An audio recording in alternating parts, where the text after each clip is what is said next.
আজ দেখি তোমার সেই স্বপ্নের মিনা, শুধু তুমি না।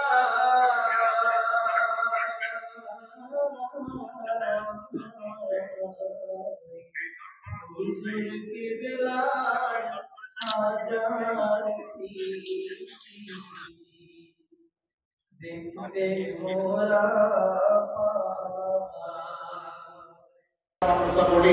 আল্লাহ সম্মুখে আশাগুলো আপনি কবুল করেন। যত ঝামেলা আছে ঝামেলা দূর করে দেন, বিজয় দান করেন। আল্লাহ কবুল করেন।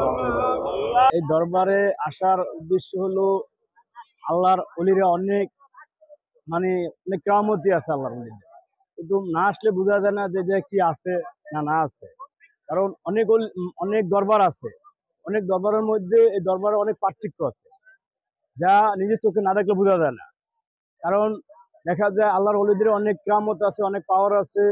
কারণ এই দরবারে অনেক ইতিহাস আছে, যে ইতিহাস মনে করেন আমরা যারা আছি আরো ছোট বড় যারা আছে এদেরকে না বলে আর বুঝবে না। এই দরবারের অনেক অনেক সুনাম আছে দরবারে।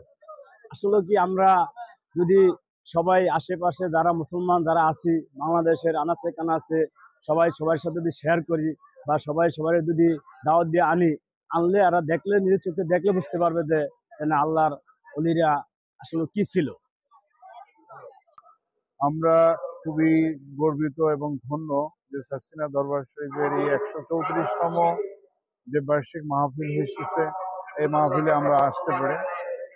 এটা মরহুম দাদা হুজুর কেবলার স্মৃতিধন্য সারসিনা দরবার শরীফ, যেটা আজ থেকে প্রায় 130 বছর আগে প্রতিষ্ঠিত হয়েছিল। এখানে সুন্নিয়াতের একটা সম্পূর্ণ নূরে মুজাসসাম যদি কেউ দেখতে চায়, বাস্তব নমুনা, তাহলে তাকে এখানে আসতে হবে। এবং আমরা সেই মহব্বত করেই সেখানে আসি।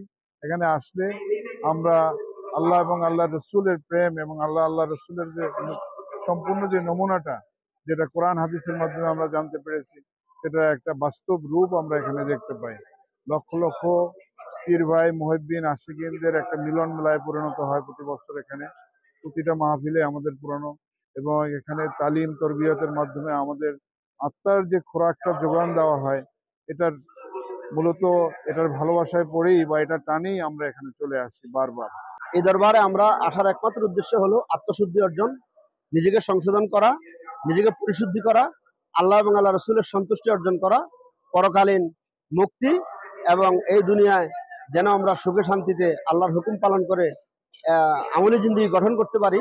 এই উদ্দেশ্য নিয়েই মূলত আমরা সারসিনা শরীফে এসে থাকি। সারসিনা আসি মাহফিলে এবং ভালো লাগে, এখানে প্রতি বছরই আসি, ভালো লাগে দরবার শরীফে। মাহফিলের জন্যই আসে, হেদায়েতের জন্য আসে। মেনটাই হচ্ছে তো হেদায়েত, আল্লাহ পাক যাকে ওয়াসাল্লাল্লাহু তাআলা আলা খায়রি খালকি মুহাম্মদ ওয়া আলা আলিহি ওয়া সাহবিহি আজমাইন। সুবহান রাব্বিকা রাব্বিল ইজ্জাতি আম্মা ইয়াসিফুন ওয়া সালামুন আলা